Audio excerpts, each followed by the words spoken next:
Okay, I have the oil pastels out, and I'm going to start doing my background first, which is to make the sky.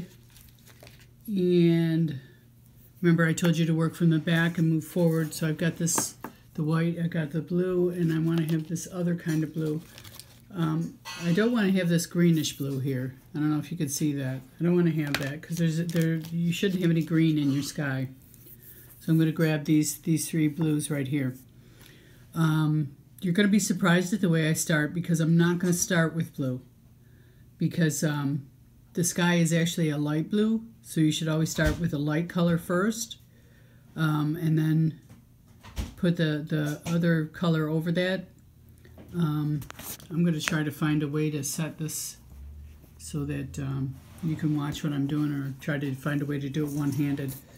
I'm going to show you a little bit about how to blend for a sky color.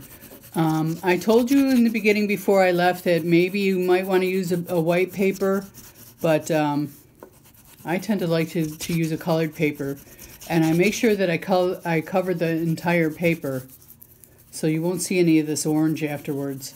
Also, the oil pastels tend to show up a little better when you use, I don't know why, but with a colored background. Now, I'm just going to show you a little spot here so that you can see how to blend these colors together. So, I'm just going to put a little bit of blue over that. Okay, now, right now you're not seeing the blending or anything, but now watch. Now, when I go over it again, I've got that light blue, okay? So, and also, you know, I need to take a look at my photograph at some point here because I do have a little bit of clouds in there, and I'll show you how to get that going too.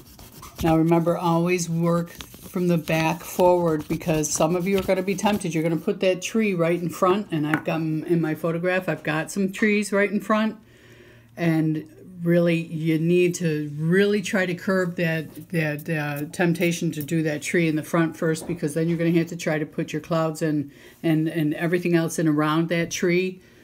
Don't work from the front first. Please trust me. Trust me. You're going to be able to do that tree over whatever you've done. Always work with your lightest colors, which are always in the background first. And then as you come forward, your colors will darken. Remember what I told you about atmospheric perspective. If you're standing on the street and you're looking down the street in the summertime, way off in the distance, it looks like something hazy's in the way. You know, everything always looks lighter farther away because you got that humidity and that haze in between.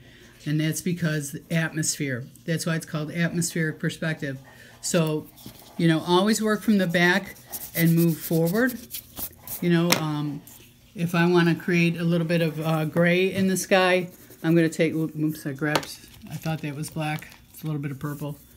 Oh, well. But you could put just a little bit of black in there, and again, go over it with the white. I bought those extra sets of oil pastels. There's extra black and there's extra white and everything. So there you can put even a little bit of gray in there if you want a little bit more. Then you just go back in and put even a little bit more if you want to get even darker.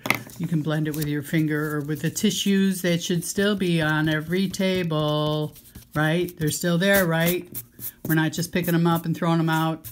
All right, those should still be there. You know, or you can go over it again with the white, you know. So, also what I did too, and I know that we have some down in the other room. I'm going to open them up in a second. Is I know we also have some of these down in the other room. I don't know how many we have, but it might offer you a little bit more colors selection if you want to go down and ask for them. Here, they're in a box like this. I think we have a little bit of extras of these little tiny ones. They're okay, they're not the best, but you know, they might have a little more color choice or whatever, but really you could probably make up whatever color you need with an oil pastel blending, okay? You're going to get up. Also here, I'm going to show you something too, and I'm going to stick with it right here. I'm going to show you just this, with this little spot, I'm going to show you how you can do some other things too. Let me find something to scratch with here. Do we have anything out there to scratch with, like a, are you out there? Tree? No, she's not. I'm going to walk around a little bit here. See if I can find something to scratch with. Yeah. You could probably use a paper clip or whatever. I know there's a ton of them in the desk drawer. But if you can find, can you see how you can scratch in there too? Sometimes you can scratch away with the crepe pot too. You know, especially like if you choose to use the color green, you can imagine how that would help you do grass in the front. If you could scratch through, can you see that? You could scratch through to see the color green underneath whatever you're doing. So you could do that too. So there's many different things that you can do. I'm going to work on this on my my oil pastel that I'm going to do. I'm going to stop every so often and take a picture and try to explain to you what's going on, try to move this all into a movie to send you in the morning, which means I'm going to be up late at night, hopefully with an ice pack. And I'll try to show you interesting ways to create some depth and hopefully ease your fears about blending and overlapping, okay? I want to create the number one thing that I'm trying to do with this pastel project is to help you create a sense of depth, okay? Remember background, middle ground, foreground, and the atmospheric perspective. I just want you to have a sense of depth in your painting. Some of you have chosen pictures too that also incorporate perspective. And that's, you know, having a focal point on the horizon line. Some of you have the winding road, which is also perspective. Some of you may have a house that's in perspective. And I'll talk a little bit about that too. Okay? I'll talk to you in a few minutes. Okay, at this point, I've done a little bit in the sky and everything. You know, you're not going to get the perfect colors or anything or the perfect blend. But I just want to show you where I'm at so far.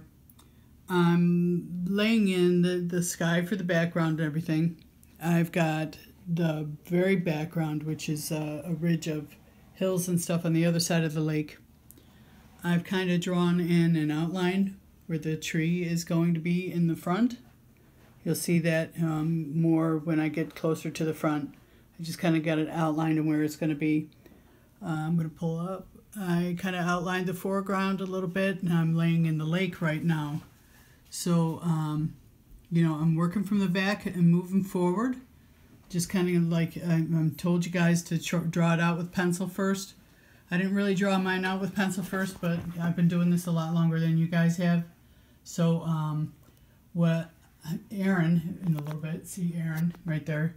I'm gonna have him. Once I start doing the foreground, I'm going to have him film me a little bit and talk with you. He's doing his little dance there. Yeah, he's gonna film a little bit, and I'll put it together for you. I just want to make sure that you understand background, middle ground, foreground, and I don't want you to be afraid so much to blend. You know, blending is pretty much just layering with these things, and don't be afraid about touching one color to another, because you can always clean your pastel. Don't be afraid about ripping off the paper. Don't be afraid about breaking them in half. They're meant to be used, so use them. The only thing is they're not meant to be thrown, and I told you, if you drop them, pick them up. Don't you dare grind these into the rug. You know, that cleaning lady's going to be awfully mad. So if you drop them, please pick them up. Even if you haven't dropped one, you see one on the floor, please pick it up.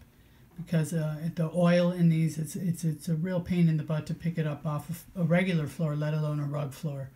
So if you would please just be kind and pick up whatever you see on the floor, okay? Also, have you noticed that it's easier to wipe up your table with a dry rag than a wet rag? Okay, so just take the tissues or the whatever paper towels you have and wipe up your area, because it's not so nice when somebody else comes in and tries to do their drawing and you haven't cleaned up your area. Okay, I'll talk to you more in a bit. Okay, now remember I told you that the foreground can go right over the background. See how I'm drawing right over it? I told you, no matter what, you can always go over it. So here I am, I'm doing my limbs on my tree first, okay? And I'm gonna do them first. I'm just trying to darken it up a little bit with some black here and everything, so you can see what I'm doing. And look, this thing is dirty and everything. I'm gonna find something that's dirty. See this white here?